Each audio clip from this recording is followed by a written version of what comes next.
Cuando quiera, dice Laura. Bueno, Guillermo debe estar por llegar, Martín, así que en cualquier momento, cuando aparezca.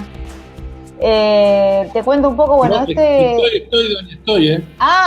Listo, entonces no, comenzá entonces. No, pero ¿Hacemos al revés? todo tuyo. Bueno, listo. Hola Martín, los saludo nomás. ¿Cómo estás? Bien, todo bien. Gracias. Ay, no lo había visto, me cambió, siempre pone GT y ahora la letrita era G. Digo, ¿Viste, Guillermo, el quilombo que tuvimos que armar para salvarnos de ir una vez, no? Después aclaren entre los dos el chiste porque solamente ustedes lo entienden. Es medio costoso, fue medio costosa la maniobra, pero bueno, funcionó. Muy bien.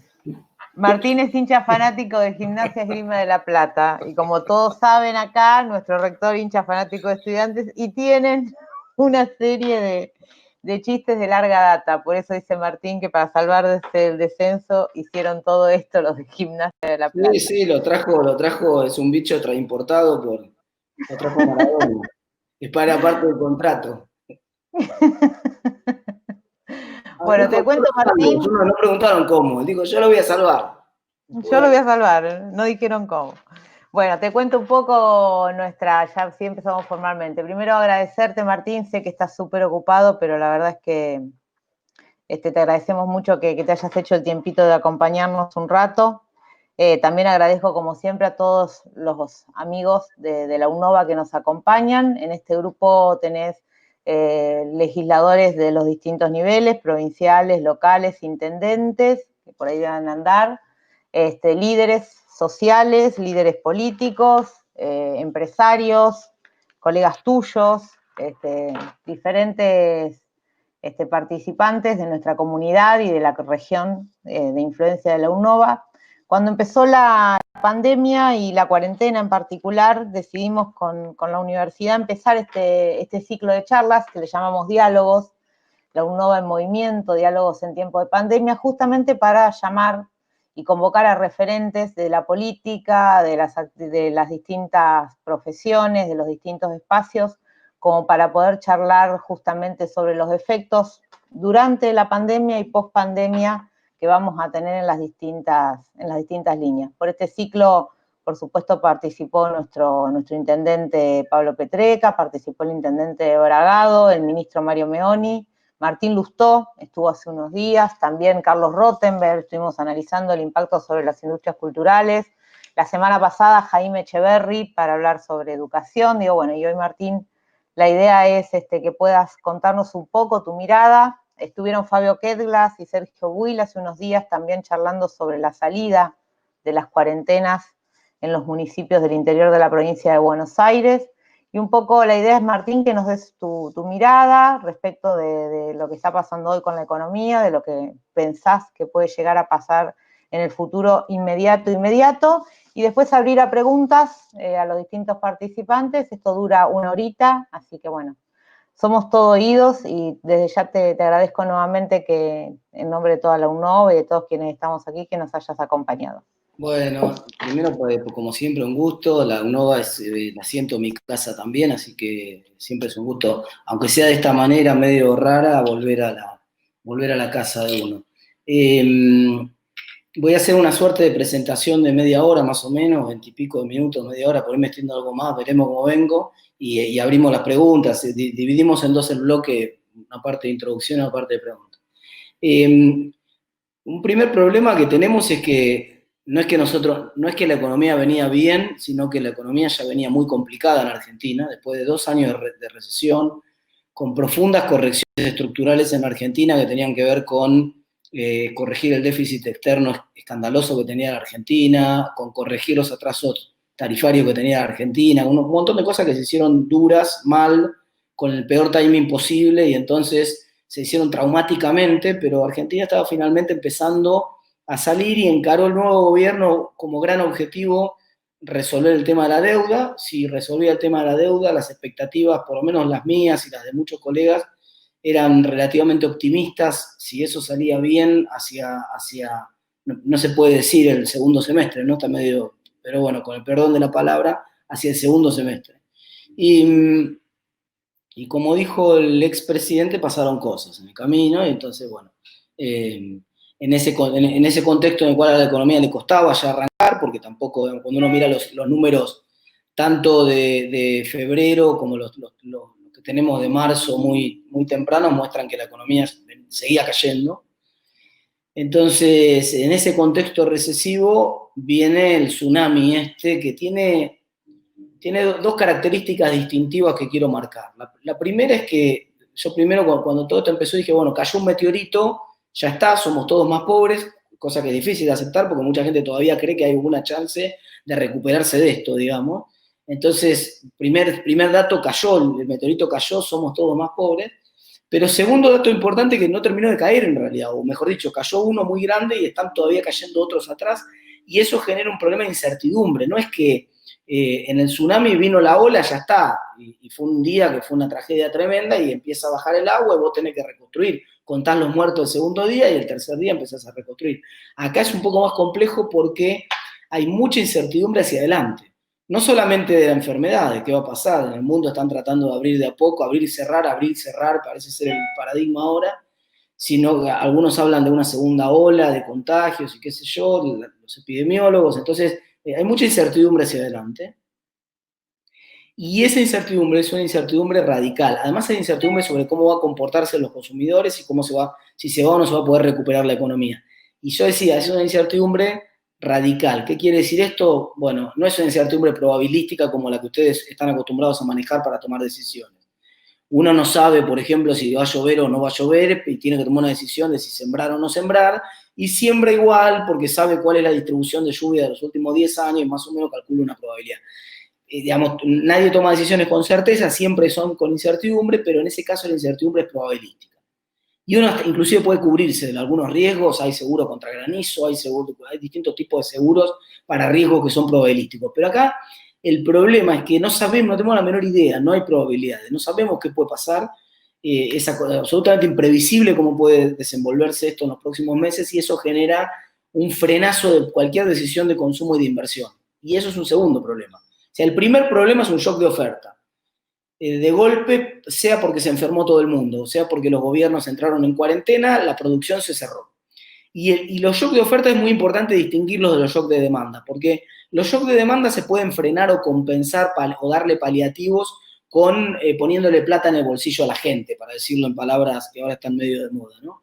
Pero, digamos, yo siempre digo, si vos ponés ahí en la UNOVA, a la redonda, 10 cuadras a la redonda, le ponés $1.000.000 en el bolsillo a cada uno, no hay posibilidad de que el bar de la esquina fabrique un solo café. Y no hay posibilidad porque el bar de la esquina no está cerrado por falta de demanda, eso está por verse, seguramente también va a pasar, sino que está cerrado por decreto del Ejecutivo, uno no puede abrir.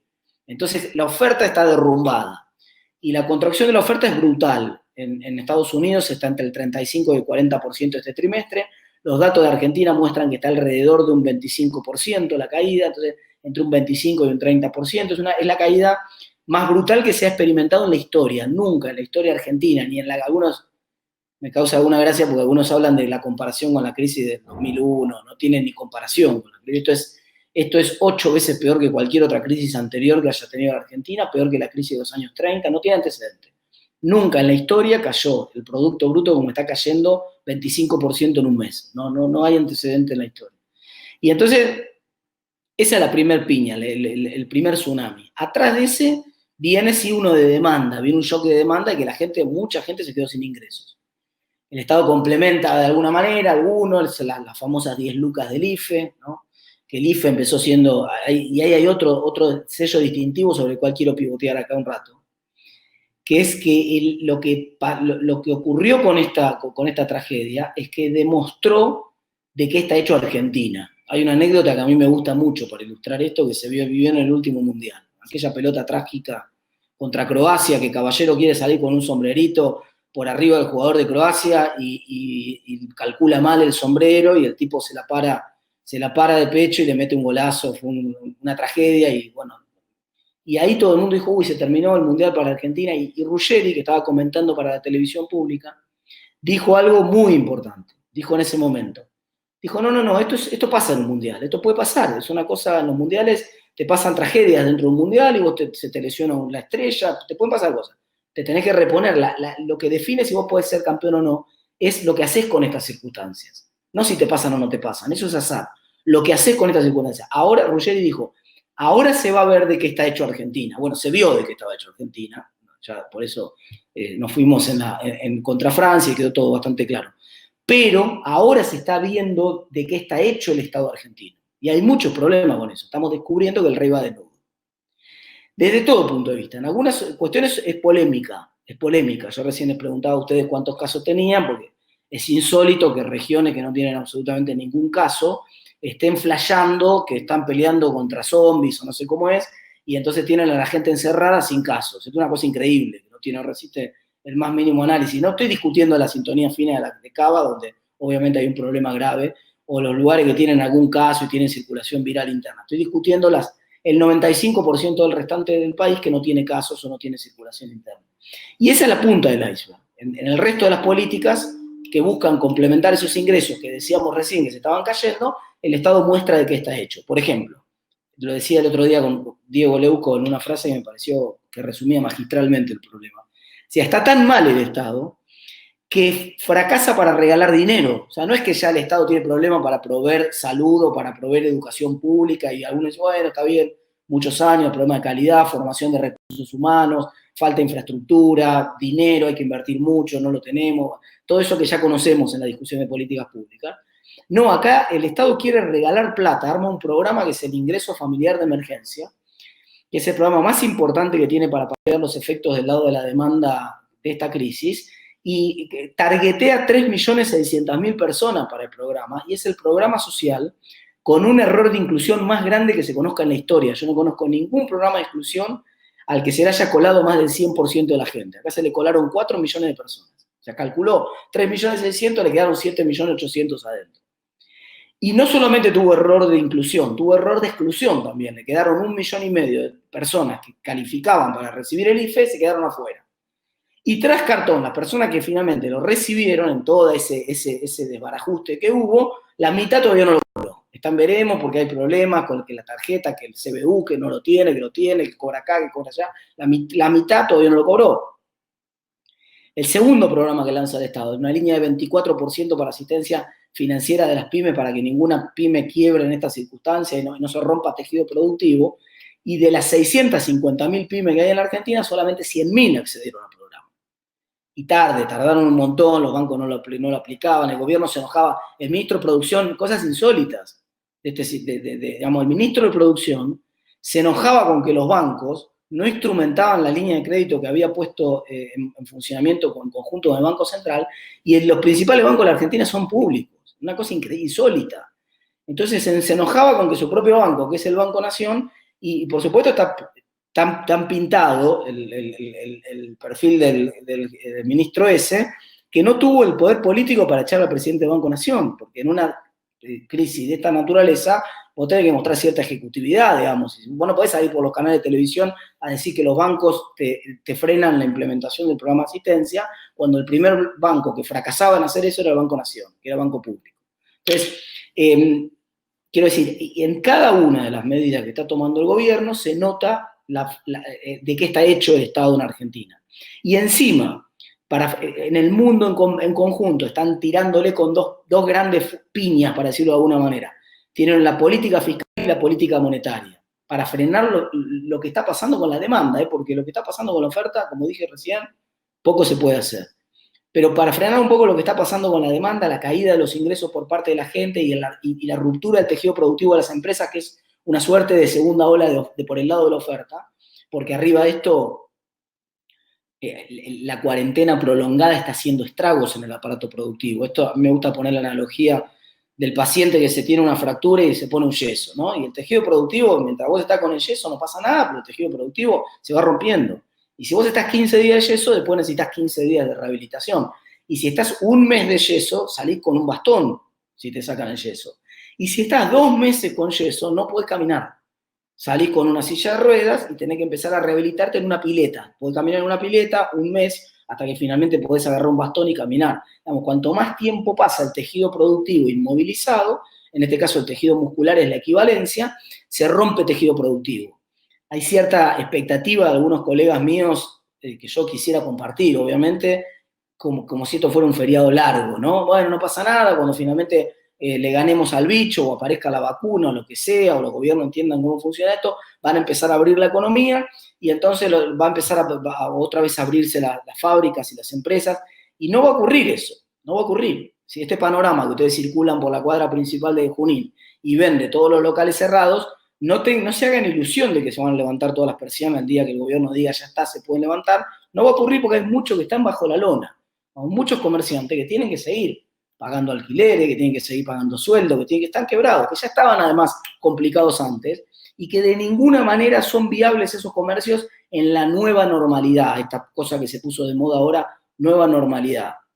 Digamos, si vos ya estabas con la soga al cuello, al borde de la línea de flotación, y ahora te dicen que pueden entrar de a 2 personas por local, no, tu local no da para que entren de a 2 personas, armaste una estructura, tenés una peluquería con 8 sillas, no podés atender de a 2, porque ya te tenés que mudar a un local más chico, y tenés que despedir a la mitad de tu personal, porque tenías para atender de a 6, no de a 2. Entonces, por poner un ejemplo pavo, el consultorio odontológico de tu marido, Dania, que seguramente está desesperado como tantos otros odontólogos lo están. Vamos, para sentar a una persona, el otro día hacíamos una entrevista con un odontólogo en Radio Mitre, para sentar una persona, un paciente en el sillón, de arranque nomás, necesita 2.000 pesos, de todo el material, toda la sanitización que tiene que hacer entre paciente y paciente. O sea que, a menos que yo vaya a hacerme un implante, ya no me siento en el sillón, pues si es para mirar una carie o cualquier cosa, de 2.000 para arriba, arranco de piso en 2.000. Y todavía no hablé de materiales ni nada. Entonces, hay un problema que buena parte del tejido productivo se rompe, y cuanto más alargamos la cuarentena, sobre todo innecesariamente en algunas regiones, más se rompe innecesariamente. Y esas dos pilas, decía yo, que están usando en todo el mundo, que es la política fiscal y la política monetaria, la política fiscal no tenemos pólvora, porque no tenemos crédito. Entonces, como no tenemos crédito, no tenemos manera de financiar una política fiscal expansiva. En lo que está haciendo hoy Chile, hay un problema en Chile porque otra vez creció la cantidad de contagios, entonces ponen cuarentena de vuelta en Santiago bastante más dura, al mismo tiempo abren en Arica, quiero decir. O sea, son racionales, ¿no? En los lugares donde no tienen casos, abren. En los lugares que tienen más casos, cierran. En Chile están presentándose, pidiéndole un paquete de 24.000 millones de dólares al Fondo Monetario Internacional, justamente para eso sirve, para paliar el bajón, el badén que tienen en este momento, que van a tener en la economía. Pero nosotros no tenemos esa posibilidad. Estamos afuera de los mercados financieros, debatiéndonos de si entramos o no entramos en default. Entonces, la política fiscal nuestra no puede ser muy grande porque no tenemos balas, porque no tenemos manera de financiarla, y entonces es chiquita, se financia toda con emisión monetaria, o sea que es más o menos lo mismo que decir que es política monetaria en vez de ser política fiscal, pues se financia toda con emisión. Y encima, como acabo de contar, tiene la pólvora mojada, tiene un montón de problemas porque cuando la querés instrumentar, desde el diseño de la política a la bajada a la realidad, se rompe todo. Entonces no te funciona nada de lo que vos querías que funcionara. Vos largás la orden desde arriba de que funcione de una manera y hay una suerte de teléfonos descompuestos de la burocracia hasta abajo y no llega a la política. Los dos ejemplos que mencioné recién del IFE y de los créditos al 24% a las pymes. Entonces, la política fiscal ya no levanta mucho, y la política monetaria, que es la que está dándole en el mundo liquidez a todas las empresas para que nadie se quede sin pagar un salario, para que nadie se funda, para que puedan pagar los impuestos eventualmente, acá tampoco puede ir mucho más. Vamos, ¿por qué? Porque no tenemos moneda. Entonces, como no tenemos moneda, la política monetaria, tarde o temprano, repercute en la inflación y primero en el dólar. Y ya empezó a pasar. Vamos, hoy mientras estamos hablando sale 138 mangos un dólar. No, pero el mercado del dólar blue, que es un dólar chiquitito, bueno, querés agarrar el contado con liquidación, que es el dólar legal, que usan las empresas para operar, 127. Vamos, entonces, evidentemente, a nosotros los efectos colaterales de la medicina somos como un paciente que no tiene mucha tolerancia a ninguna medicación. Y tenemos poca plata para comprar medicación, y la poca medicación que le administramos al paciente, el paciente la rechaza. Y apenas, bueno, tiene un montón de efectos colaterales. Entonces, y eso es bastante complicado por lo que viene después. Porque la mayoría de los países van a tener que lidiar cuando finalmente terminemos con este tema de alguna manera, van a tener que lidiar con la reconstrucción, con el fenómeno de la reconstrucción. Y para lidiar con el fenómeno de la reconstrucción van a tener un enemigo en el mundo, que es el derrumbe de la voluntad de consumo. ¿Sí? Incluso aunque pudiéramos, no es solamente un problema de que está cerrado los comercios porque el Estado lo resuelve, y así lo dispone, sino que aunque pudieran, mañana el Estado dijera, bueno, ok, levanto la persiana, hagan lo que quieran, la gente igual en un montón de comercios no va a consumir. Bueno, los ejemplos obvios son líneas aéreas, empresas de turismo, empresas que venden bienes durables. Si vos tenés una concesionaria de autos, estás pensando en armar un salón de baile, que además tampoco da para salón de baile, porque la gente no se va a querer agrupar, no sé qué van a armar, digamos, una kermés con distancia social. Porque si vos realmente vendés un bien durable, la gente que tenía la posibilidad de comprarte un auto, un electrodoméstico, un mueble, un insumo para hacer un arreglo en la casa, esa plata que tenía la gente se la acaba de gastar en estos 2 meses que no tuvo ingreso y que tuvo que vivir. Entonces, los ahorros que estaban destinados a financiar esa voluntad de consumo que podía llegar a aparecer si se normalizaba la cuestión de la deuda en el segundo semestre, no están, se evaporaron en la crisis esta. Y así así la gente tuviera el dinero por esta cuestión de incertidumbre radical de las que les hablaba más temprano, la gente tampoco se va a animar a gastarlo. No es el momento, claramente, para cambiar el auto. Vamos a esperar un poquito, vamos a ver el año que viene, cuando todo aclare, si todavía sigo teniendo mi laburo, si sigue todo normal, si no vino otra segunda ola del bicho, si no, bueno. Entonces, el problema es que aún cuando, y esto se vio patente en México ahora, México, que es otro negador serial de lo que está pasando, es una suerte de negación, es tan negacionista como Bolsonaro, y esto es interesante porque muestra que los negacionismos no tienen ideología, digamos, ¿no? No es un problema de derecha o de izquierda. Bolsonaro y AMLO acá parece que se hubieran puesto de acuerdo. Y México, que es uno de los principales exportadores mundiales de autos, la exportación de autos de México cayó 90% el último mes. 90%. Se derrumbó tremendo. Entonces, aún cuando se reabra la economía de esos países, van a tener que enfrentar la menor disponibilidad al consumo que va a tener la gente, y eso va a implicar que esa expectativa de recuperación en B corta, en el mundo están pensando que esta es una crisis de B corta. Hay una caída brutal ahora en este trimestre, eso está claro, ya no es una presunción, ya lo estamos viendo, y hay una recuperación muy grande a partir del tercer trimestre, o segundo semestre, como lo llamamos nosotros. Y hay una recuperación bastante grande ahí, y que está por verse. Vamos, ya cada vez somos más los que estamos empezando a pensar que por ahí esa recuperación es una B medio despareja, ¿no? O sea, es la B así, pero esta se va cayendo un poco más para este lado, no recupera la velocidad que esperaban que iba a recuperar hace unas semanas atrás. Ahora todo parece indicar que vamos indudablemente a ser bastante más pobres a partir del segundo semestre, vamos como en el juego de la oca a retroceder varios casilleros para volver desde atrás. Y entonces, en Argentina, arriba de eso, le vamos a agregar a todos esos problemas que tienen en el mundo, le vamos a agregar que vamos a quedar completamente desalineados respecto del tipo de cambio de los países vecinos, para mantener Brasil devaluó un montón, como devaluaron todos los vecinos, y para mantener el tipo de cambio que teníamos con Brasil, que define nuestra competitividad de la industria centralmente, para mantener la misma competitividad que teníamos en enero, hoy tendría que salir 93 mangos el dólar, entre 92 y 93, el oficial. Sin impuesto nada, ¿eh? Lo que hoy sale 67 tendría que salir 93. Entonces la devaluación que va a tener que encarar el gobierno va a ser bastante fuerte, y si no lo hace va a perder un montón de reservas, y si no lo hace va a tener que aumentar un montón los controles. Y ya lo vimos, ya sabemos que a este digamos, movimiento político le encanta ese tipo de posibilidad de establecer más limitaciones para las exportaciones, para las importaciones, permisos de acá. Cada uno de esos permisos, por supuesto, es un kiosco, ¿no? Y es un foco de corrupción más, y es un foco de empeoramiento de las decisiones, de las posibilidades de producción de la economía. Entonces, la economía argentina va a tener el problema de que va a tener que lidiar con los efectos colaterales en el segundo, va a tener lo mismo que el resto del mundo, la caída del consumo y la caída de la predisposición del consumo, pero arriba de eso va a tener que lidiar con los efectos colaterales de lo que acaba de pasar con esta crisis y con los paquetes que hizo. Va a tener que lidiar con la inflación más alta, va a tener que lidiar con el dólar más alto, y esa es la primera brecha con la que tiene que lidiar, la brecha entre el dólar oficial y el dólar paralelo, pero la segunda brecha es que aun cuando no le importe el dólar paralelo al gobierno, va a tener que lidiar con la brecha del dólar con Brasil que acabo de mencionar. Y esa es una brecha que es imposible sostener. Cuando ustedes miran la historia de la economía argentina, el antecedente más cercano, y para graficarlo casi de manera caricaturesca, es la devaluación de Brasil de enero del 99. Si la convertibilidad venía bien, mal, con problemas, crecía la economía, pero había problemas de desigualdad, si había mucho debate en los 90 con la convertibilidad, hasta que Brasil devaluó fuerte en enero del 99. Se terminó.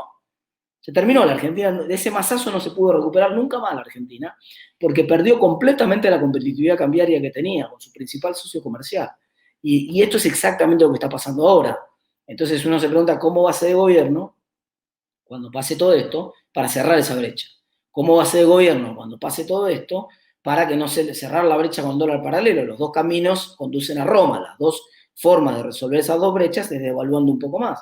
¿Cómo va a ser el gobierno para evitar que esa devaluación más la montaña de peso que está poniendo en la economía no se le vayan a los precios? Porque encima el derrumbe de las finanzas públicas es monstruoso. Entonces, ¿hasta cuándo puede seguir? Porque, claro, si vos me preguntás, yo soy un epidemiólogo, vos me preguntás a mí, te digo, no, sigan cerrados hasta diciembre. Hasta que no aparezca la vacuna, no abran. Sigan en cuarentena hasta que aparezca la vacuna. Claro, pero del otro lado del mostrador hay que equilibrar. Cuando sos gestor de política pública, tenés que tomar decisiones difíciles, que siempre son entre males. Tenés que elegir cuál pierna le cortás al paciente. Nunca te toca ser presidente para decidir si al paciente te toca peinarlo con jopo o con raya a la derecha. Digamos, en general, las decisiones son bastante más difíciles y complejas y hay que elegir entre males. Y eso es lo que tiene que hacer el presidente ahora. Tiene que elegir entre males. Y entre esos males que tiene que elegir está, como decía, el problema de las finanzas públicas. En La Nación tienen la maquinita.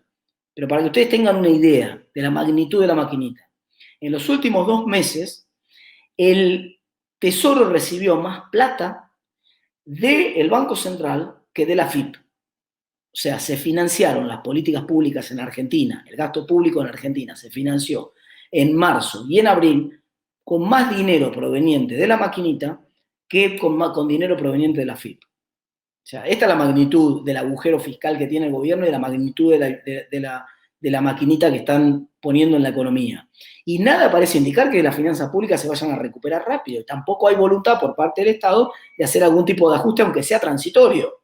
Si no es que el Estado, bueno, en algunos lugares por supuesto sí, en algunos lugares donde no hay asistencia hacia arriba y no puedo apretar hacia abajo, porque cuando voy bajando a las provincias el panorama es todavía peor, y en los municipios ni les cuento.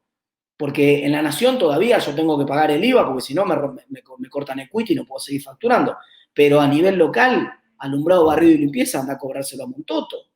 Digamos, los gobiernos locales están teniendo serios dramas y no está cayendo 25% de recaudación. Los gobiernos locales está cayendo 50%. Y nada parece indicar, porque la situación socioeconómica de la gente va a ser desesperante, que esto tenga recuperación rápida. Aun cuando haya una salida más o menos ordenada de la cuarentena y empecemos a recuperarnos a partir del segundo semestre, los últimos que van a recuperar los ingresos van a ser los municipios. ¿Y cómo van a hacer para pagar los salarios? Son preguntas difíciles, ¿no? Pero en algún momento el intendente se va a tener que dar vuelta para el otro lado, ¿no? El otro día tuve una discusión entre tantos sectores socioeconómicos, todo el mundo está tratando de hacer su ajuste como puede, ¿no? Y nos manda la factura directamente el servicio de combi que lleva a los nenes a la escuela. Entonces, que por supuesto no lo está haciendo el servicio de combi, entonces, pero me manda la factura, así, sotoboche, ¿no? Va la factura. Entonces digo, mujer, mira, no la pagues ni le digas nada, esperá. Y al mes aparece, me dice, no, mirá, porque no nos dijeron nada de la factura. Y digo, mirá, es una falta de respeto que hayas mandado la factura así. Mínimamente tendrías que haber hecho primero tu propio ajuste y después haber visto cuánto era lo que ibas a gastar de menos y después haber pedido cierta colaboración, que obviamente le íbamos a dar, como seguimos pagándole a la gente que nos ayuda, al colegio y a todos los gastos que seguimos pagando en la medida que mantenemos algunos de los ingresos.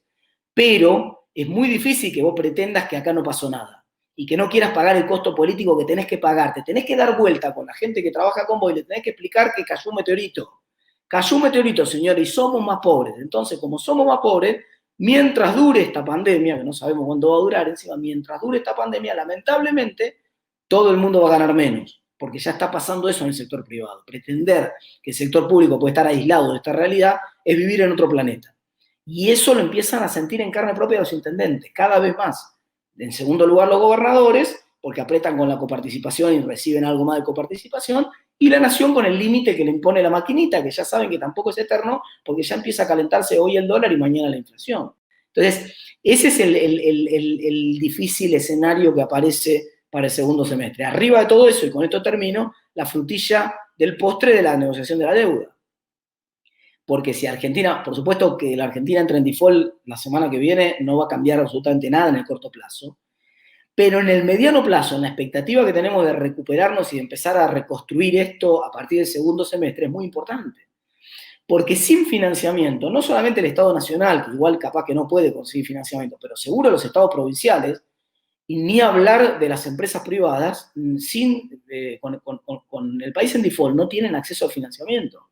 Es imposible desarrollar todo el sur que tiene producción de hidrocarburos en Argentina, incluso cuando les pusieran el barril criollo a 45 para hacerlo rentable o se recuperara el precio internacional del petróleo, cualquiera de las dos cosas, tampoco van a poder producir igual si no pueden financiarse.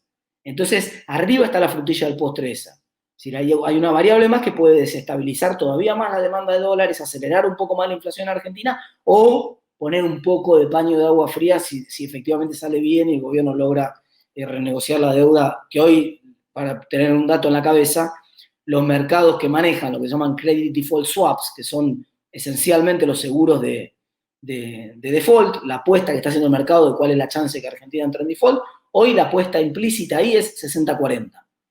60% de default, 40% de salida. ¿Se tiene chance el gobierno de zafar? Sí, tiene. Y no es menor, es 40% todavía para el mercado. Hay una chance.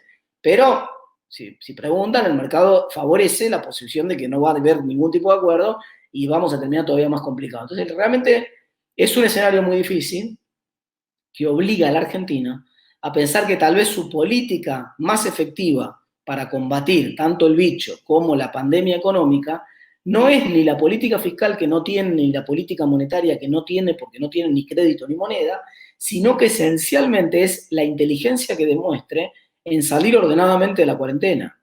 Es decir, la cuarentena es un lujo que se puede dar el que tiene el búnker lleno de lata de atún.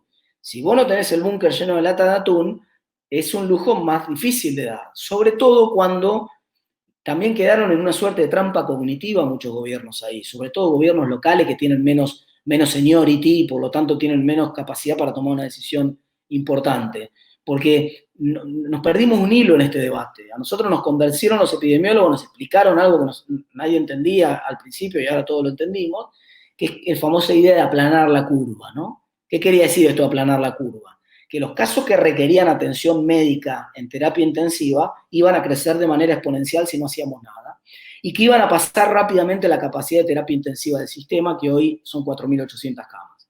Bueno, aplastamos esa curva, hoy hay 170 personas en terapia intensiva, entonces estamos usando el 3% de la capacidad esa, y entonces nos pasamos de rosca en algunas regiones, en las cuales uno dice, no, pero no quiero volver porque a ver si aparece un caso.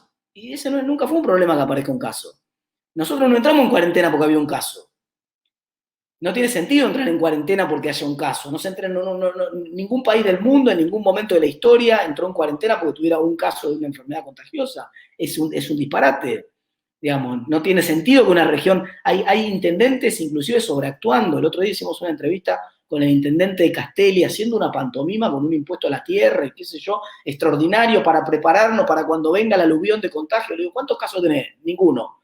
¿Cuántos tuviste? Ninguno. Desde que empezó, no tenemos... ¿Y 4 pueblos de La Redonda cuánto? Ninguno. No tengo ningún caso de La Redonda, pero no, cuidado, porque si viene hay que prepararse y hay que armar toda una... Muchacho, es decir, hay que gestionar la realidad, no la fantasía de la realidad. No estamos en un combate contra zombies, estamos en un combate contra la realidad. Esa realidad es gravísima en el área metropolitana de Buenos Aires, donde hay además clústeres como las villas que puede ser un desastre. Ya lo está empezando a hacer.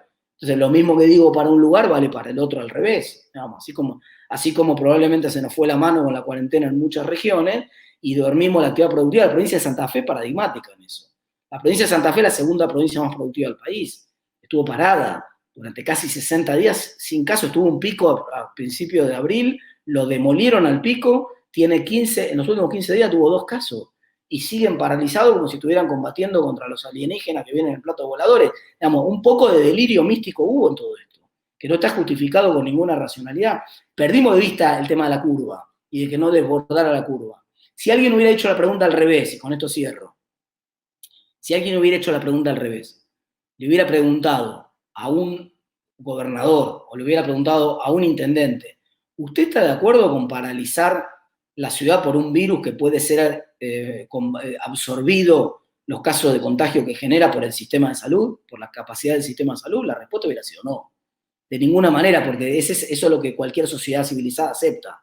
La actividad económica tiene riesgos inherentes y esos riesgos inherentes se cubren con el sistema de salud. En tanto en cuanto no desborde el sistema de salud, no hay lógica para hacer una cuarentena tan extrema, y esa probablemente sea el arma que tengamos para recuperar la economía lo más rápido que sea posible. Con todo lo que dije, tampoco es la ilusión de que nosotros vamos a salir de la cuarentena y de golpe la gente se va a volcar a consumir, porque tampoco va a ocurrir. No quisiera estar hoy realmente en los zapatos del presidente, no es fácil la situación, pero bueno, para eso es presidente y no es presidente de un club de barrio, es presidente para tomar las decisiones drásticas, y a veces es presidente, y esto no se puede decir públicamente, pero yo lo voy a decir, es presidente para elegir a veces entre muertes, ¿no? Es difícil esa decisión, pero para eso es el presidente. Bueno, muchas gracias y abrimos algunas preguntas, Dania, si te parece, no sé cómo lo querés administrar al tema de las preguntas. Sí, muchísimas gracias, Martín. Sí, abrimos un poco las preguntas. Hay un sistemita que todos ya conocen, la manito que tienen en la pantalla, así que viste que empieza siempre con un poco de timidez. Si hay alguien que quiere comenzar. Pablo Petraglia. Muy bien. Así que arranca Pablo. Hola Martín, ¿cómo andás? ¿Me escuchás? ¿Qué haces, Pablo? ¿Cómo te va? ¿Qué haces? ¿Cómo andás, Martín? Muchas veces nombraste el tema de las provincias y los municipios. Si podés abundar un poquito, ¿a cuánto estamos de un LECOP, de un SECACOR, de un Quebracho, de un Patacón? Mirá, supuestamente no podríamos estar, de hecho no deberían haber existido nunca. Si uno mira la letra de la Constitución, es una facultad delegada a la nación por parte de las provincias. Las provincias nunca podrían jamás haber emitido esas cuasimonedas. Sin embargo, siempre cuando uno habla de cuasimonedas hay una línea delgada ahí, ¿no? Que es en qué momento se convierten en moneda. Ya tenemos varios gobiernos provinciales que están pagando proveedores con título, con bonos. Ya lo tenemos en Córdoba, lo tenemos creo en Santiago del Estero. Si tenemos varios casos de provincias que ya están pagando con bonos, la pregunta es cuánto va a tardar ese bono en llegar al circuito. Si yo le pagué, por ejemplo, a un proveedor del Estado con un bono 2021, por ejemplo, ¿no? Era la provincia, suponer, de Tucumán.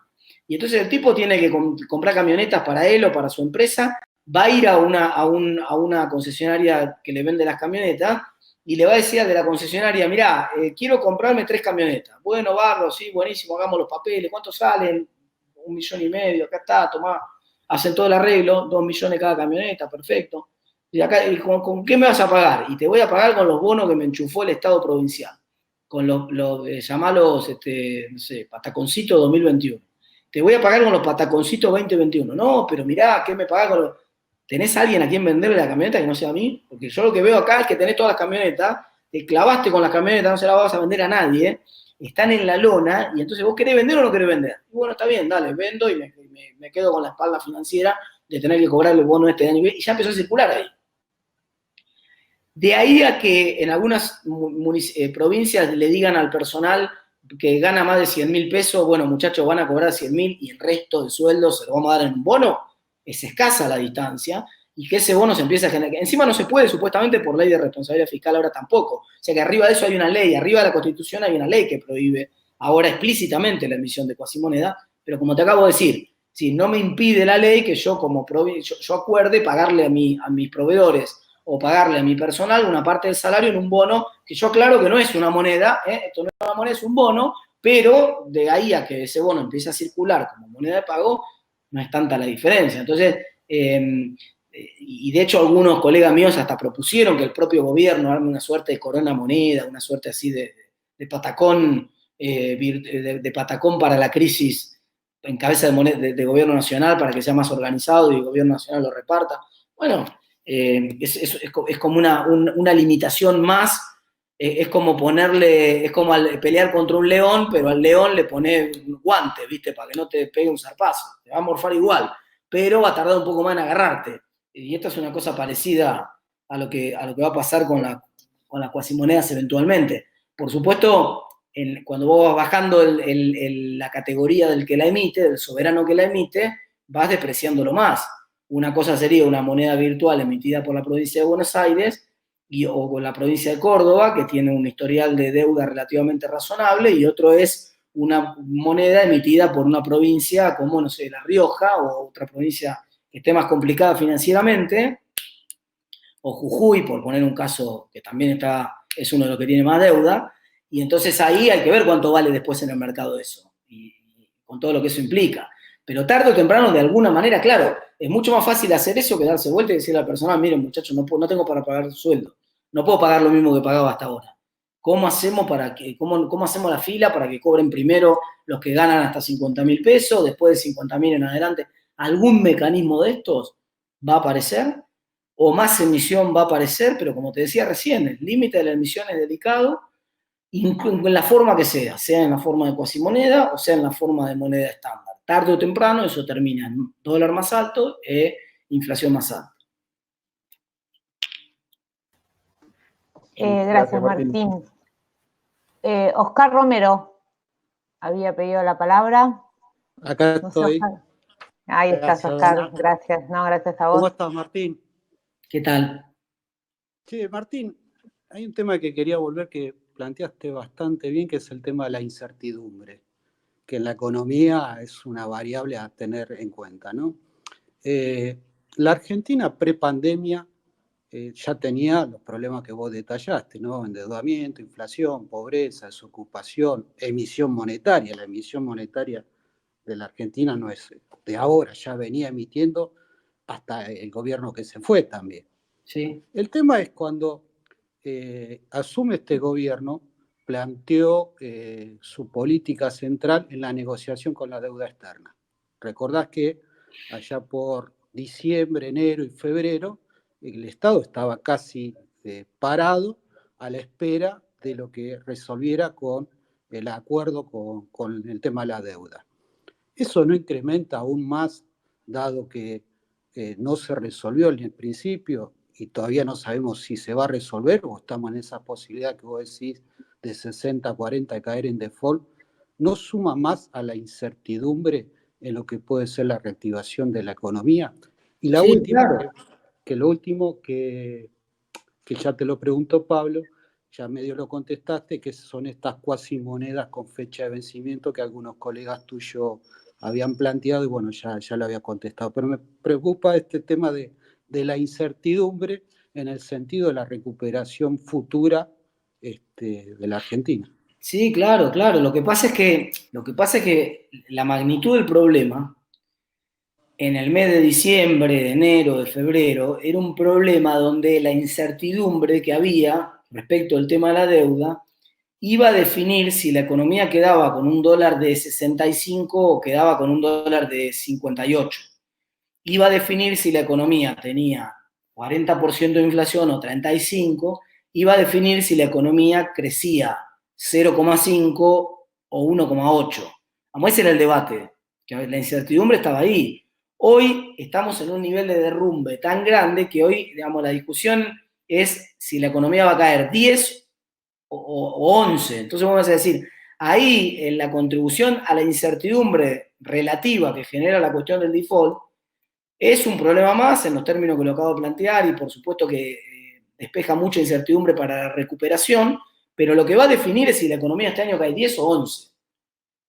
Que parece casi trivial a esta altura del campeonato. Digamos, cuando vos estás en 0, caer 1 o nada es un montón.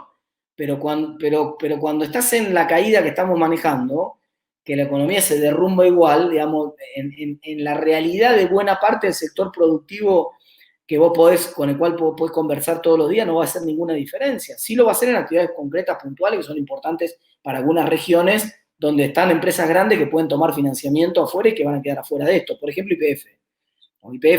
Yo no quisiera ser el director de YPF ahora, en este contexto, porque primero que el barril de petróleo no vale nada, y segundo, que encima la posibilidad, si hay default, la posibilidad de acceder al crédito incluso para el sector corporativo, una parte de esa mochila de la prima de riesgo soberana la tiene también. Entonces, obviamente que es una incertidumbre más, pero ahora Esto me hace acordar, para ponerlo en el ejemplo concreto del gobierno anterior y que sea claro el ejemplo este y con esto termino.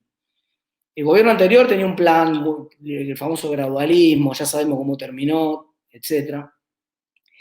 La clave de ese plan era que como vos ibas a tener déficit muchos años, hasta que lo cerraras, porque lo ibas a cerrar muy despacito, vos necesitabas que el riesgo país fuera cada vez más bajito, para que el costo de financiamiento vaya bajando año a año, de suerte tal que aunque tu deuda se iba inflando, la factura que vos tenías que pagar todos los años de intereses se mantuviera constante. La deuda crecía, pero la tasa bajaba, entonces como la tasa bajaba, el 10% de 2 millones es lo mismo que el 5% de 4 millones. Entonces, no pasaba nada y era viable eso. Entonces, en el 2017 el gobierno se jugaba todo a que le saliera fuera declarado Argentina un país emergente. Eso era como el tema del default hoy. Era el tema de incertidumbre, era ser emergente. Y finalmente, acordate, en 2017 Morgan Stanley le dijo a Argentina, no, todavía no, queremos ver si las elecciones convalidan lo que está haciendo el gobierno o no. Y pasaron las elecciones convalidaron lo que estaba haciendo el gobierno. Y Morgan Stanley, un año después, en 2018, cuando ya se había empezado y toda la plin, plin, plin, en Argentina, dijo, bueno, está bien, ahora sí son emergentes, ahora ya no me sirve. Si para cuando Argentina finalmente fue emergente, no despejó ninguna incertidumbre eso, porque ya los capitales habían tomado la decisión de rajar a cualquier precio de Argentina, estaban desarmando carteras y por lo tanto lo mismo, pero vos no me habías dicho que era tan importante ser emergente. Sí, te lo dije hace un año. Cuando era realmente importante ser emergente. Probablemente si hubiera sido emergente en 2017 Argentina, capaz que no hubiera sufrido la crisis en la magnitud que la sufrió en 2018, pero terminó siendo anecdótico. Hoy es emergente Argentina. Hoy es emergente Argentina. Y tiene 4.000 puntos de riesgo, 3.000 ahora de riesgo país, 3.000 y pico de riesgo país. Entonces, y eso es lo mismo que le pasa al default. Hoy no es una contribución tan significativa a la incertidumbre como lo era hace unos meses atrás. Gracias, Oscar. Gracias, Martín. Manuel Solana.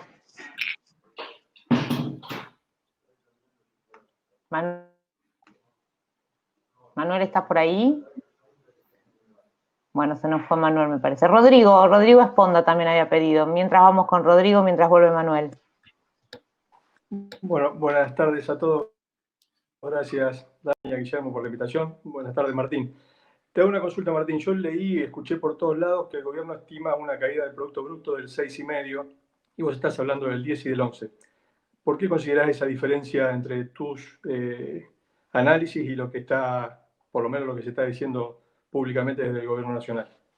Mirá, ojalá me equivoque yo y la caída sea moderada, sea una caída de 5 o 6%, ojalá. Pero cuando uno mira los números, uno ve que ya los datos de febrero muestran que la economía venía cayendo. Entonces no es que nosotros no venimos en una economía que viene en crecimiento y que justo no somos Estados Unidos, que le agarró con el pico de actividad, el desempleo más bajo de los últimos 40 años. Entonces, bueno, dobló la curva un poco. Nosotros ya veníamos cayendo en febrero. La economía ya venía 1% abajo en febrero. En la magnitud en la cual está cayendo la economía, cuando uno mira dos indicadores, la recaudación de impuestos por un lado y el otro indicador es la demanda de energía eléctrica por el otro, cuando uno mira cómo se derrumbó la demanda de energía eléctrica, la demanda de energía eléctrica de la industria se cayó 50%. De una industria que ya venía medio máquina, se cayó 50%. Está bien, toda la actividad económica no es industria, hay otras actividades económicas. El comercio se cayó 57%. El sector público se cae menos porque se sigue ahí amortiguando un poco, pero no, es difícil imaginar una caída del producto para los meses de abril y mayo que sea menor a 20 puntos. Es difícil imaginarlo. Si es menor a 20 puntos, 18. Quiero decir, la caída es tan brutal en estos meses y también es muy difícil imaginar una recuperación muy rápida en el segundo semestre como la que necesitarías para que este desastre que te está ocurriendo en marzo, pero sobre todo en abril y en mayo, no te implique que ya sea un promedio muy difícil de levantar después. Para decirlo de alguna manera, esto es como el promedio de los descensos de un equipo de fútbol, ¿viste? Cuando vos ya ves que el equipo perdió, le quedan pocos partidos y tiene 2 campeonatos muy malos, el tercer campeonato tiene que hacer un milagro para salvarse. No sé si hay alguien de River en la sala, pero sabe de lo que estoy hablando. Entonces, por más que vos repuntes al final, ¿no? El promedio que venís arrastrando es tan malo de la primera mitad del año que es muy difícil que termines en una caída moderada de 5 o 6 puntos. Pero ojalá te esté equivocado yo y haya una recuperación en B corta. Digamos. Lo que necesita el gobierno para que ese 5 o 6% sea real es que ni bien esto pase rápido y el gobierno esté en julio empezando a crecer ya fuerte la economía, empezando a recuperarse fuerte la actividad económica. Yo ese escenario todavía no lo veo. Bien, Manuel Solana, de nuevo. Manuel.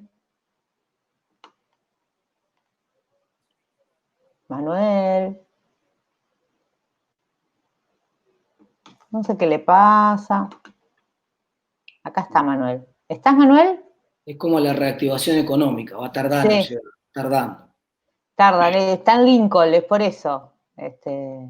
Sí. Y está con la manito levantada y todo. Manuel, tenés que desmutear el micrófono. Ahí va. Manuel. Bueno, mientras... no tiene acceso al micrófono. ¿Alguien más para hacer alguna preguntita? Gracias, Vicente Gatica, que se nos sumó hace un ratito. Gracias, Vicente, de Bragado, intendente de Bragado. Oscar Espada.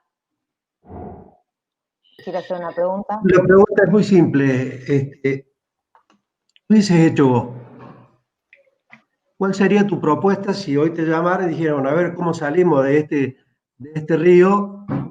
Porque viste que hay una cosa, y lo digo con todo respeto, estar sentado arriba del polvorín no es fácil. Sí, no. Entonces, No cabe duda. a mí me ha tocado como experiencia en la vida con tío rector y me tocó una experiencia muy dura y estar sentado arriba de una pólvora es bastante... Pero es importante, digamos, que me parece que en este país tenemos que interpretar que en algún momento tenemos que sentarnos para salir todos de este problema. Sí, Y sí. creo que, por eso te lo pregunto, porque te he escuchado, creo que el ejemplo que diste del descenso fue perfecto, porque este es un país que no nos vamos a ir a la B o a la C producto del último campeonato. Venimos. Entonces, por eso te preguntaba, y sobre todo hay una cosa que creo que, y lo digo a título personal, creo que independientemente que salgamos rápido de la pandemia, este país sufrió una crisis que no se va a recuperar fácilmente porque hay negocios que no son más viables. Por eso te preguntaba, ¿qué opinas? ¿Qué aportarías? Sí, no, por supuesto que es una salvedad que debía haber hecho al principio. Siempre es mucho más fácil verlo por televisión, ¿no? Cuando nosotros opinamos y en un momento insinué eso, dije, sobre el final no quisiera estar en los zapatos del presidente porque obviamente que es una situación muy compleja y muy difícil y yo creo que el gobierno en principio sobre todo tomó la decisión correcta, sin ninguna duda. De hecho, a mí me costó inclusive varias discusiones a principios de marzo cuando... últimos días de febrero, cuando ya empezábamos a escuchar lo que pasaba en otros lugares del mundo y leíamos los artículos científicos que medían el famoso R0 del cual habla todo el mundo ahora, y los que sabíamos algo de cómo funcionaba una función exponencial, nos poníamos los pelos de punta porque decíamos, guarda que esto va a explotar, que si no hacemos nada vamos a tener a todo el mundo contagiado en 7, 8 semanas. Era dramático el panorama. Y la respuesta fue, de hecho alguien puso en Twitter un tweet que me pareció formidable para esto, dijo, el momento de actuar cuando enfrentás un fenómeno exponencial es cuando parece demasiado temprano. Entonces, y en su momento parecía temprano para ser tan riguroso con la cuarentena y yo lo aplaudí, me pareció bien y lo celebro. Pero después, como dije recién, el gobierno no tuvo, digamos, uno normalmente hace la cuarentena para prepararse y el gobierno no tuvo... a mi juicio, no administró bien el día después, la salida del día después.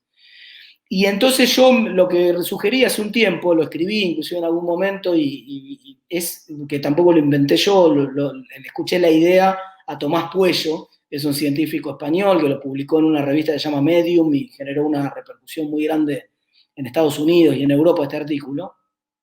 Él dijo, hay que armar una matriz de control, una suerte de tablero de control, donde nosotros ordenemos las actividades en función de la que tiene más alta tasa de contagio a la que tiene más baja tasa de contagio. Esta idea de que la contagiosidad del virus es la misma para todos es falsa.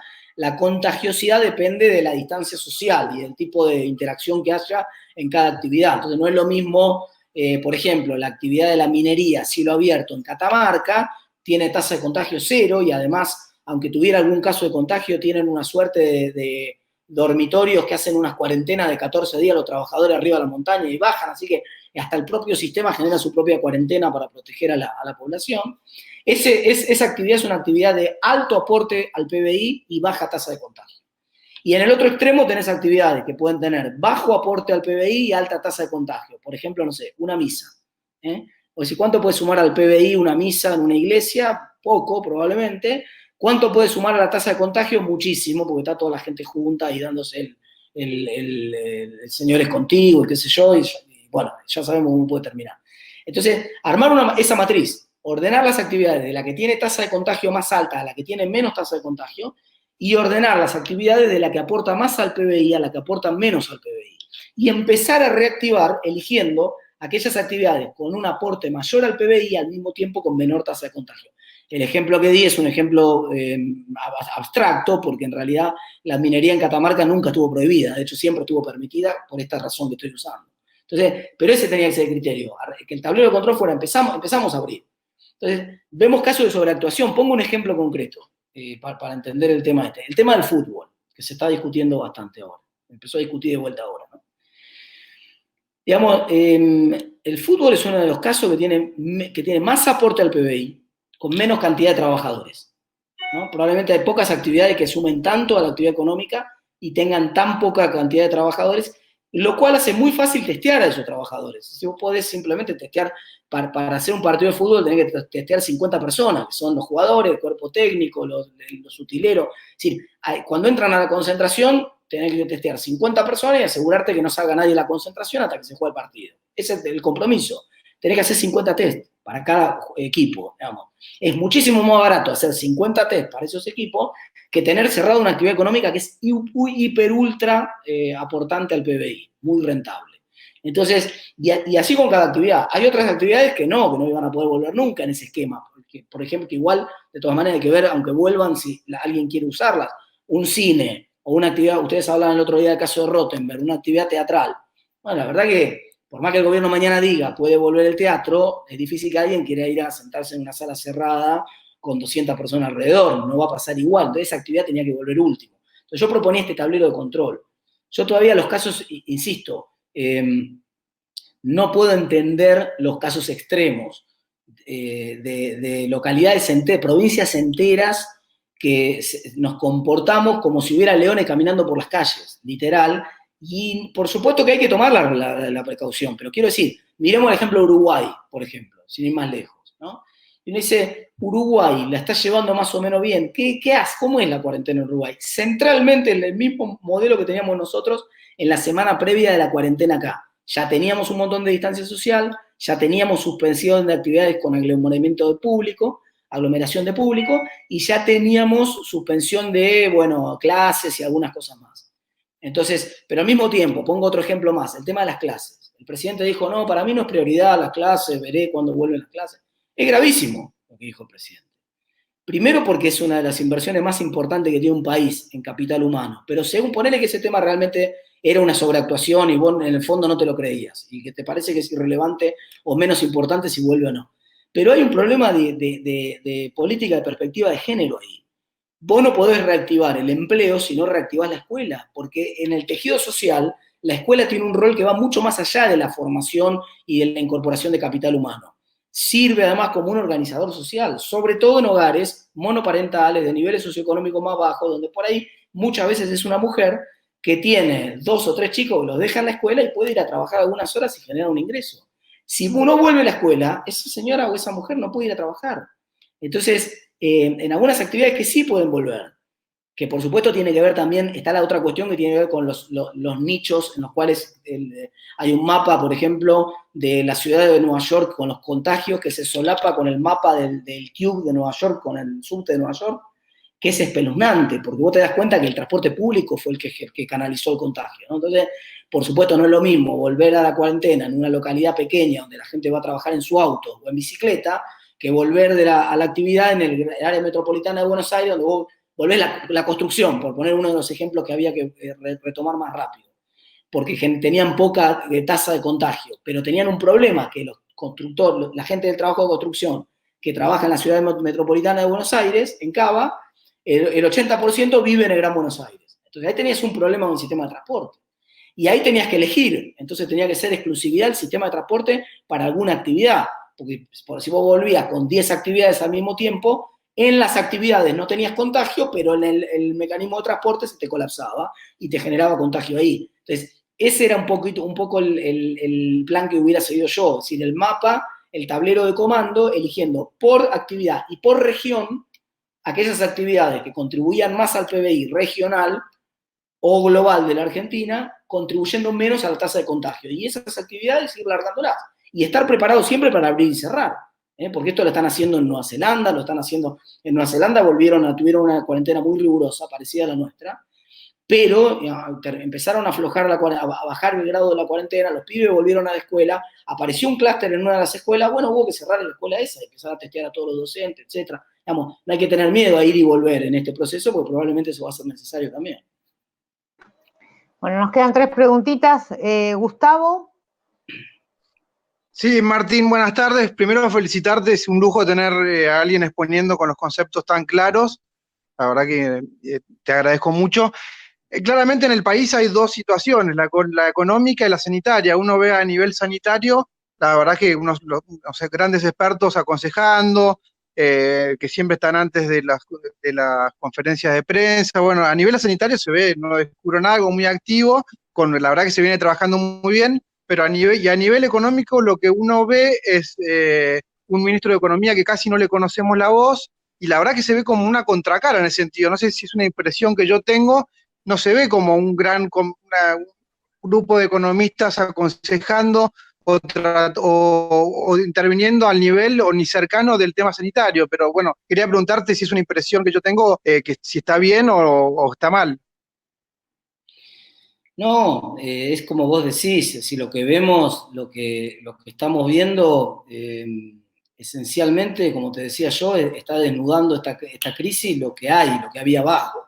Y entonces, en cómo está organizada la gestión de la política económica, hay una persona que se llama ministro de Economía, pero en realidad es más, como le dijo la Nata un día en broma, pero parece que la pegó con certeza, es el ministro de la Deuda, que es una persona de gran capacidad técnica, además conocido, creo que Dania también se acuerda de la época de Martín Guzmán como estudiante en la Universidad de La Plata, era amigo, es amigo, y es una persona brillante, realmente muy capacitada para resolver ese tema puntual, que era el tema de la deuda. Dieron con la mejor persona que podían dar para resolver eso. Y el ministro de Economía, tal y como nosotros conocemos la actividad de ministro de Economía, hoy tiene otro nombre, se llama ministro de Producción y es Culfas, esencialmente. Y el problema es que en general el Estado no tiene capacidad de hacer políticas públicas, no tiene capacidad institucional. Digamos, cuando yo hago la crítica del IFE, no es una crítica a este gobierno.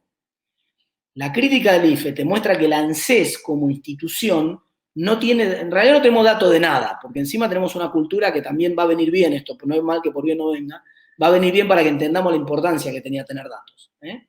No tenemos datos de nada. Entonces, como no tenemos datos de nada, el sector público no puede gestionar, porque vos no podés gestionar si vos no tenés datos. Cuando empezó la pandemia, vos le preguntabas a los ministros de salud que salían en el programa, ¿cuántas camas? La primera pregunta hicimos todos que veíamos con el diario el lunes lo que estaba pasando en Europa. La primera pregunta que le hacíamos, te digo últimos días de febrero, era ¿cuántas camas de terapia intensiva hay en Argentina? Esa pregunta tan simple, tardaron 15 días en contestarla. No sabían cuántas camas había. De hecho, parte de la cuarentena tuvo que ver con organizar todo ese sistema para saber realmente cuánto podían disponer. Cuánto podían disponer porque no sabían cuánto tenían. Entonces, y lo mismo pasó con el resto de las políticas públicas. El caso de paradigmático que yo conté del IFE. En el IFE, no solamente se le cuelan 4 millones. Yo cuando lo lanzaron al IFE, muchos, no fui yo, muchos lo dijeron lo mismo. Dijeron, no van a poder controlar quién es realmente un trabajador informal y quién es un inactivo, porque el Estado de esos datos no los tiene. Efectivamente, se le colaron 4 millones de tipos. Y el error de exclusión, que le quedaron afuera 1,5 millones que sí les correspondía, fue caricaturesco, porque pasaban casos como que te rechazaban el IFE porque te salía que vos tenías 146 años. Entonces vos le decías, vos llamabas al ANSES o escribías ahí con la encuesta de ayuda virtual que tienen ahí, y decías, mire, es evidente que no tengo 146 años. porque si yo tuviera 146 años estaría en el libro Guinness y estaría juntando plata, dando conferencias en el mundo de cómo hice para vivir 146 años. Es evidente que ustedes se equivocaron, y se equivocaron en un error que hasta un nene de 2 años se da cuenta que no puede ser, ¿no? Eso no fue lo notable. Uno decía, bueno, a partir de esto lo que va a hacer el ANSES es reconocer que tuvo un montón de errores, eso que es un error de tipeo, el tipo que cargó 46 años puso 146, una pavada, puede pasar. Pero lo que se suponía era que el ANSES iba a lanzar un segundo listado. Iba a decir, bueno, ok, está bien, somos conscientes, nos quedó un montón de gente afuera por distintos errores nuestros, acá está el listado final, lo corregimos, y acá están los tipos que sí que reclamaron, le hicimos la corrección, y acá están. No. ¿Qué hizo el ANSES? Abrió otra nueva inscripción, donde le pedían a la gente que ponga los datos de su edad o el dato que estuviera mal. O sea, el que tenía que corregir era la propia persona. O sea, el Estado me preguntaba a mí qué edad tenía yo. ¿Vos me entendés que es un disparate? O sea, el Estado no me puede preguntar a mí qué edad tengo yo. Primero porque tiene el registro de las personas, que es el lugar donde yo me registré, lo tiene el Estado, no lo tengo yo. El Estado sabe qué edad, se supone que sabe qué edad, ahora estamos descubriendo que no sabe qué edad tengo.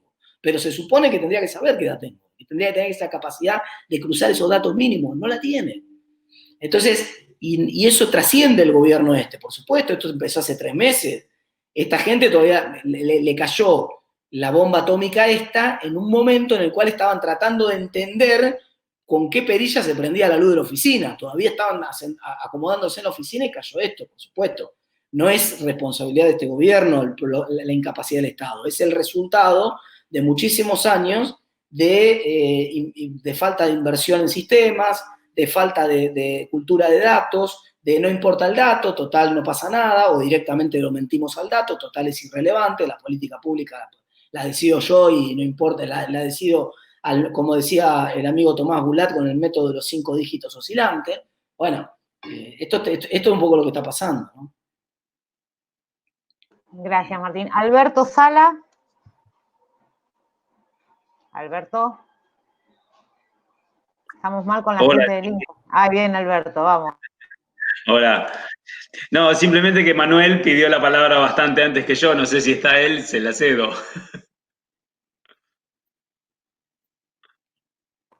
Empezá y ahora se la doy a Manuel, no te preocupes. Bueno, fantástico. Martín, gracias obviamente. Y te llevo de nuevo a un tema que vos tocaste en el inicio de tu exposición, que es la emisión monetaria. Esa emisión, que no sé si había otro camino o no para el gobierno haberla iniciado, pero nos lleva casi sin dudar a un aumento de la inflación.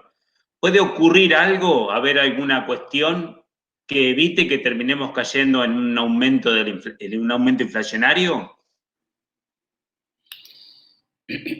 A veces me hace acordar el debate que se da sobre la inflación en los contextos de emisión como los que está haciendo Argentina ahora, y que alguna gente que dice, no, pero miren que hay algunas condiciones en las cuales esto no pasaría, porque miren lo que pasa en Estados Unidos, miren lo que pasa en Europa, emisión ilimitada, ahí dijeron ya en un momento, la Reserva Federal dijo, agarren lo que quieran a tasa cero, emisión ilimitada. Y uno dice, ¿por qué no pasa nada ahí? Y yo me acordaba de aquella vez que le hicieron la entrevista a Michael Phelps, ¿se acuerdan del nadador Michael Phelps, que ganó como 15 medallas de oro en los Juegos Olímpicos, récord mundial, batió todos los récords mundiales? Y un día le preguntaban al tipo cuál era la dieta y dijo que los fines de semana se comía 7 pizzas, ¿no? Y uno miraba y decía, ¿7 pizzas? Entonces, mucha gente dice, no, ves, se puede comer 7 pizzas y no, la panza no es culpa de las 7 pizzas. Mirá Phelps, mirá el estado físico que tiene y se come 7 pizzas. Sí, pero Phelps se levanta a las 4 de la mañana, hace el primer turno, a las 7 de la mañana mete el segundo turno, a las 4 de la tarde mete el tercer turno y a veces entrena 4 turnos.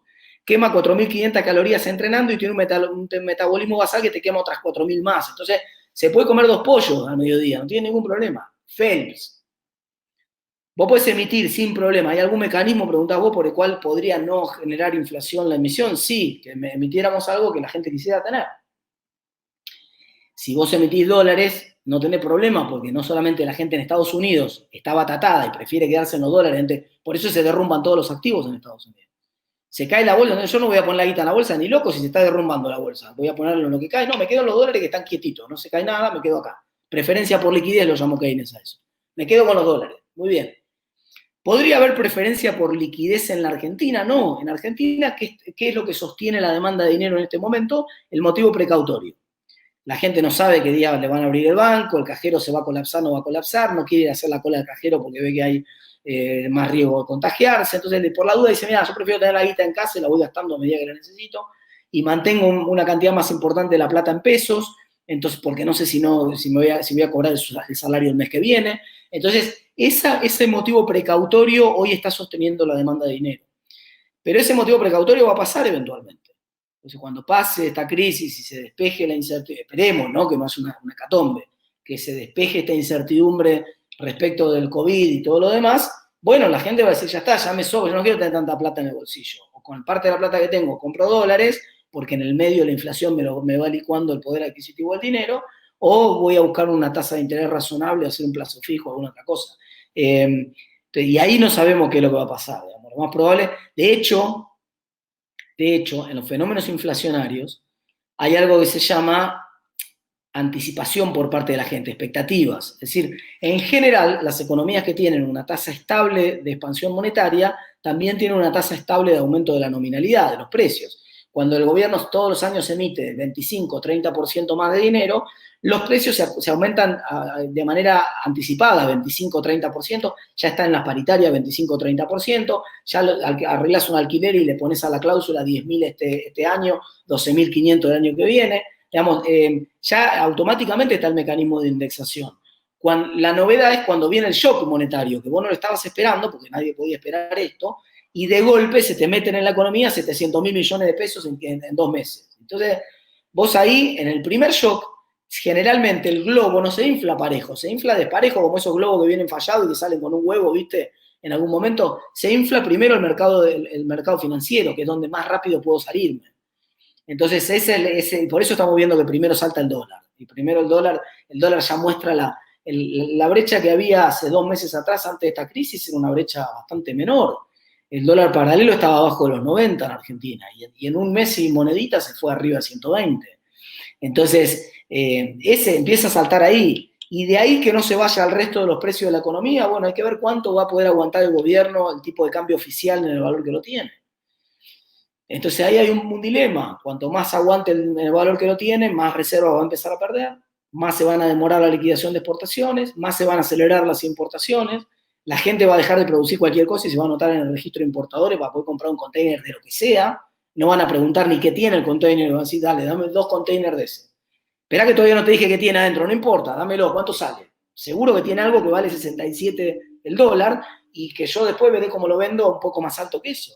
Entonces, esos procesos van a empezar a generar aceleración de los precios o los controles que ya conocemos que hace el Estado cuando trata de tapar el sol con la mano en este tipo de cosas. Entonces empiezan a aparecer mecanismos de precio máximo, cierre de persecución policíaca contra los que ponen un precio más alto, escasez en determinadas áreas. Digamos, esta es una película que tenga algunos años en Argentina, ya la vio varias veces. Manuel, ¿estás ahí?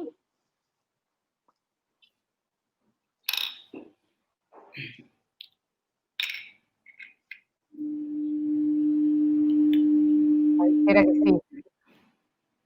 Manuel.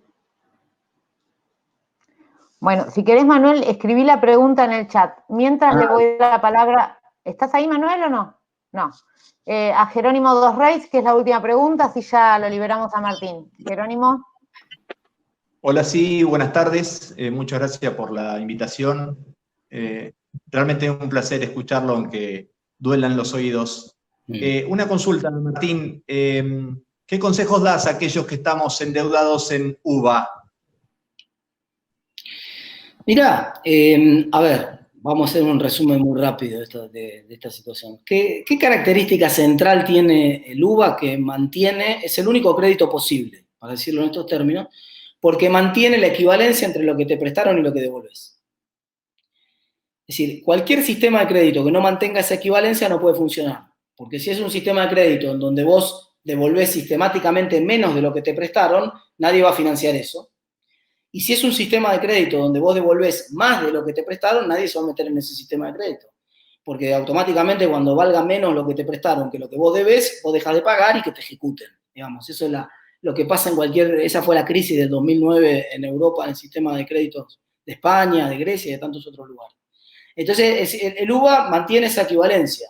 Vos siempre vas a devolver lo que te prestaron, lo mismo que lo que te prestaron, ¿sí? Lo que pasa, el problema acá, es que hubo una caída fenomenal de los salarios reales y que encima en esta crisis se profundiza. Entonces, llevamos 2 años, desde abril del año 18 hasta acá, en los cuales sistemáticamente los salarios reales pierden. Y esa pérdida de los salarios reales no es un problema de los UVA. No es que el que tiene un crédito UVA tiene una inflación más alta que el tipo que no tiene un crédito UVA. El que no tiene un crédito UVA tiene la misma inflación en el aumento del colegio de los pibes, en el supermercado, en tantas otras cosas, ¿no?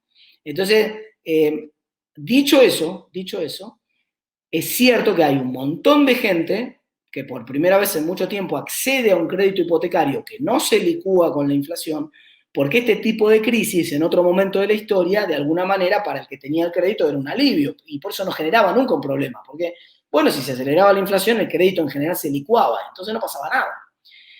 Pero ahora estás entrando peligrosamente en una situación que puede empezar a generar mora generalizada. Todavía no. Si vos mirás los datos, 99,4% de la gente que tiene un crédito UVA lo está pagando al día. 99,4%. Pero se están cayendo los ingresos de todo el mundo. No solamente venimos de 2 años de caída de esos ingresos, que perdieron acumulados en esos 2 años, en promedio, después hay caso y caso, en promedio 15% de los salarios reales, de todo el mundo, tenga o no tenga el crédito, sino que arriba de eso ahora, a partir de ahora, van a seguir perdiendo. Muy probable que haya caído en los salarios reales. Y lo más grave de todo, que sí me preocupa mucho y que puede generar algún tipo de tormenta perfecta en este tipo de crédito, de situación, es que estamos asistiendo a una situación donde mucha gente está perdiendo el ingreso. Porque una cosa es perder capacidad adquisitiva, bueno, me ajusto. Vamos, como me ajusto yo para pagar el alquiler, como se ajusta otro para pagar el colegio de los pibes, o para pagar si me ajusto, me tengo que hacer un sacrificio. No me estoy comprando una tele, me estoy comprando una casa. Así que voy a hacer un sacrificio. Esto es una carrera larga de 30 años y tengo que aguantarla. Y voy a hacer un sacrificio ahora, lo puedo hacer. Pero otra cosa es cuando yo me quedé sin el ingreso. Cuando yo era un comerciante que pagaba la cuota con la actividad de mi comercio y ahora hace 2 meses que no genero nada. Y estoy desesperado porque no sé si voy a seguir generando, si voy a poder abrir y si voy a ser rentable dentro de 2 meses cuando pueda volver a la actividad, o soy un trabajador en relación de dependencia que venía hasta acá golpeado solamente por la cuestión de ingresos, mi paritaria no me alcanzaba, pero el ingreso lo tenía. Entonces yo podía darle la prioridad a eso y después comer arroz el resto del mes. Ahora la preocupación es otra, porque está empezando a haber gente sin ingreso, que pierde el ingreso. Si eso es muy grande, seguramente va a haber algún tipo de solución, como siempre ocurrió en la Argentina, global por parte del Estado. Es decir, porque siempre ha pasado eso. Ahora, ¿cuándo va a ocurrir eso? ¿De qué manera? ¿En qué plazo? Veremos. Por ahora el gobierno, viste, va con cuentagotas con esto. Bueno, lo congelamos por 6 meses, vemos después dentro de 6 meses, pero para volver a cerrar con este punto. Si mi problema es que perdí el ingreso por la crisis, a mí ya no me sirve que me lo congele. Ya mi problema no es que aumente el crédito 2%, 3%, 1,5% fue la inflación de este mes. No, ya mi problema no es ese. Mi problema es que mi ingreso pasó a 0. Y cuando mi ingreso pasó a 0, cualquier tipo de crédito que yo tenga no lo puedo devolver. Sea uva, no uva, manzana o como quiera llamarse, no lo puedo devolver. Y entonces ese sí es un problema que si se generaliza, en general termina teniendo algún tipo de solución colectiva, como ha pasado en otro momento de la historia.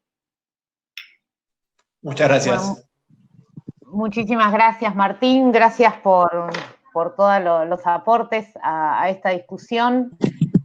La verdad que venimos trabajando duro todas estas semanas en tener distintas miradas de reflexión justamente para construir un poco de inteligencia colectiva y de conciencia en la región respecto de los caminos a seguir, tanto en la definición de las políticas públicas como también, acá hay muchos de los que te estuvieron escuchando que son representantes de sectores comerciales o industriales de la ciudad y de la región, digamos, que también tienen que hacer su aporte en este debate. Así que bueno, te agradezco mucho a vos, como siempre, a todos los presentes, a Mariano Barroso y a Vicente Gatica, intendentes de 9 de Julio y de Bragado, que estuvieron acompañándonos, y por supuesto a todos, a los que todas las semanas están firmes en este espacio, tratando esto, ¿no?, de contribuir en la definición de las políticas y del desarrollo de nuestra región.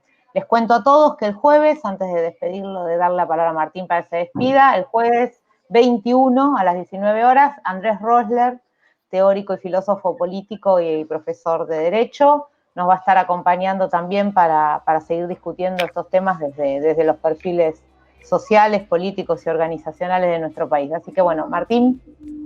Bueno, muchas gracias, Dania. Muchas gracias, por supuesto, al rector también, a los organizadores. Siempre la UNOVA, como dije hoy más temprano, es primero una de mis casas, uno de mis dos hogares, pero en segundo lugar es uno de los ejemplos que siempre doy de cómo se pueden hacer bien las políticas públicas en Argentina, y están ustedes otra vez más en otra actividad como estas, ampliando el horizonte con voces, con distintos participantes que pueden tener visiones más críticas, menos críticas, la posibilidad de comentar, de criticar, de enfrentar ideas, y ese es el rol de la Universidad de la Reforma que siempre tanto defendemos.